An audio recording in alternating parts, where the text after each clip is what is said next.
How to use Godiag GT100 breakout box to simulate Mercedes-Benz cables to read W204 W207 EIS data. For W204 and W207, if you lose all the keys, you have to remove the EIS from the car for data collecting and data communication. Now we use Godiag GT100 to communicate with this EIS instead. First of all, we need to understand the port pin out of the W204 W207 EIS. What each port's definition and how many wires to be connected as shown in the wiring diagram. There are 5 wires to be connected and there are corresponding marks on it. The brown GND wire is connected to the first port on the left. The red one is a 12-volt wire. It is connected to the fourth port.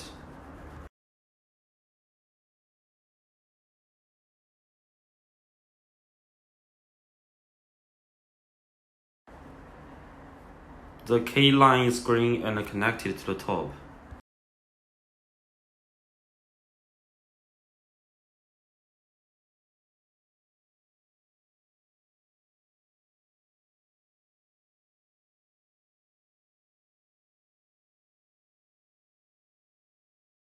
There are CANH and CANL wires. The black one is CANH and the white one is CANL. A total of 5 wires are inserted.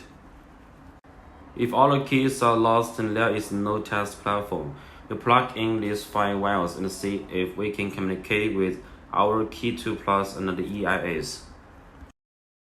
Enter the EIS, click on Start and then Automatic Identification.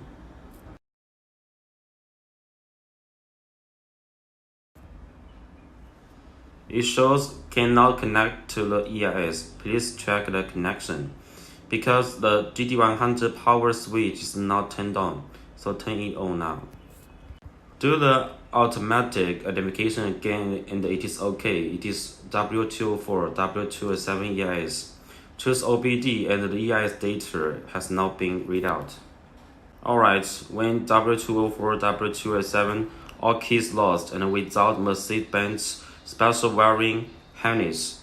Don't worry, using Godiag GT100 instead, plug in 5 wires by following the wiring diagram for data acquisition and data processing.